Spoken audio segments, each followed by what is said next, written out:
उत्तराखंड में हिमालय पर्वत की गोद में केदारनाथ मंदिर 12 ज्योतिर्लिंगों में सम्मिलित होने के साथ साथ 4 धाम और 5 केदार में से भी एक है। यहाँ के मुश्किल मौसम के कारण यह मंदिर अप्रैल से नवंबर महीने के बीच ही खुलता है। कत्यूरी शैली में बने पत्थरों के इस मंदिर के बारे में कहा जाता है कि इसका निर्माण पांडव वंश के राजा जन्मेजय ने कराया था। यहाँ स्थित स्वयंभू शिवलिंग अति प्राचीन है। कहा जाता है कि 8वीं शताब्दी में आदि शंकराचार्य ने इस मंदिर का जीर्णोद्धार कराया था।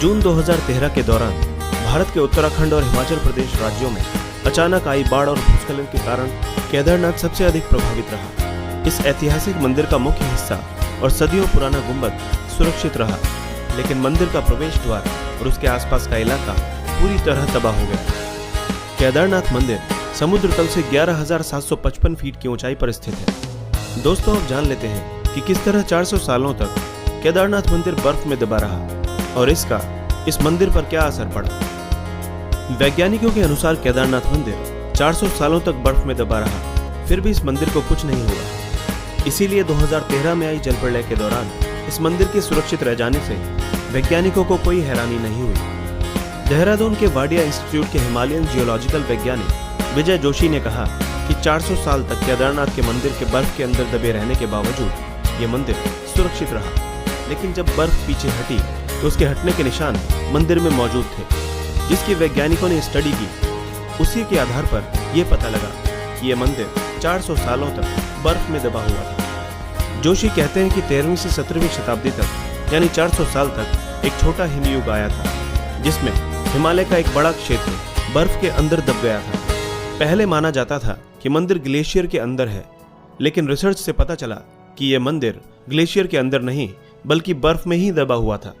वैज्ञानिकों के अनुसार मंदिर की दीवार और पत्थरों पर आज भी इसके निशान हैं। ये निशान ग्लेशियर की रगड़ से बने हैं। ग्लेशियर हर वक्त खिसकते रहते हैं। वे न सिर्फ खिसकते हैं बल्कि उनके साथ उनका वजन भी होता है और साथ ही कई चट्टानें भी उनके साथ होती हैं, जिसके कारण उनके मार्ग में आई हर वस्तु रगड़ खाती हुई चली जाती है। जब 400 साल तक मंदिर बर्फ में दबा रहा होगा तो सोचिए मंदिर ने इस ग्लेशियर के बर्फ और पत्थरों की रगड़ को कितना झेला होगा। वैज्ञानिकों के अनुसार मंदिर के अंदर भी इसके निशान दिखाई देते हैं। बाहर की ओर की दीवारों पर पत्थरों की रगड़ दिखती है तो अंदर की दीवारों पर पत्थर समतल हैं, जैसे उनकी पॉलिश की गई हो। एक मत के अनुसार विक्रम संवत 1076 से 1099 तक राज करने वाले मालवा के राजा भोज ने इस मंदिर का निर्माण करवाया था, लेकिन कुछ लोगों के अनुसार यह मंदिर 8वीं शताब्दी में आदि शंकराचार्य ने बनवाया था। बताया जाता है कि मौजूदा केदारनाथ मंदिर के ठीक पीछे पांडवों ने एक मंदिर बनवाया था, लेकिन यह मंदिर वक्त के थपेड़ों की मार नहीं झेल सका। वैसे गढ़वाल विकास निगम के अनुसार भी मौजूदा मंदिर 8वीं शताब्दी में आदि शंकराचार्य ने बनवाया था, यानी छोटे हिमयुग के दौरान, जो कि 13वीं शताब्दी में शुरू हुआ था। उससे पहले ही यह मंदिर बन चुका था। वाडिया इंस्टीट्यूट के वैज्ञानिकों ने केदारनाथ इलाके की लाइकोनोमेट्री डेटिंग भी की। इस तकनीक से शैवाल और उसके कवक को मिलाकर उनके समय का अनुमान लगाया जाता है। इस तकनीक के अनुसार केदारनाथ के इलाके में ग्लेशियर का निर्माण 14वीं सदी के मध्य में शुरू हुआ और इस घाटी में ग्लेशियर बनना 1748 ईस्वी तक जारी रहा, यानी तकरीबन 400 सालों तक। जोशी ने कहा कि सबसे बड़ी बात यह है कि लाखों साल पहले चोराबारी ग्लेशियर के पीछे हटने से केदार घाटी बनी।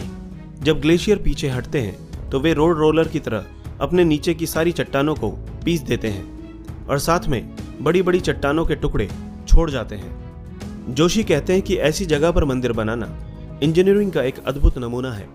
उन्होंने एक ऐसी जगह और एक ऐसा सेफ मंदिर बनाया कि आज तक उसे कुछ नुकसान नहीं हुआ। वैज्ञानिक डॉक्टर R.K. डोभाल भी इस बात को मानते हैं कि यह मंदिर बहुत ही मजबूती से बनाया गया है। केदारनाथ मंदिर 85 फीट ऊंचा, 187 फीट लंबा और 80 फीट चौड़ा है। इसकी दीवारें 12 फीट मोटी हैं और बेहद मजबूत पत्थरों से बनाई गई है। मंदिर को 6 फीट ऊंचे चबूतरे पर खड़ा किया गया है। यह भी एक हैरान करने वाली बात है कि इतने भारी भरकम पत्थरों को इतनी ऊंचाई पर लाकर और तराशकर कैसे एक मंदिर की शक्ल दी गई होगी। जानकारों का मानना है कि पत्थरों को एक दूसरे से जोड़ने के लिए इंटरलॉकिंग तकनीक का इस्तेमाल किया गया था।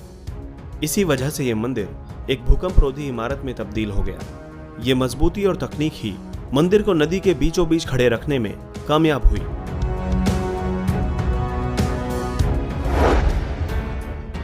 दोस्तों, इसी तरह की इंटरेस्टिंग और इन्फॉर्मेटिव वीडियोस देखने के लिए हमारे चैनल हिस्टोरिक हिंदी को आज ही सब्सक्राइब करें और बेल आइकन को दबाना ना भूलें।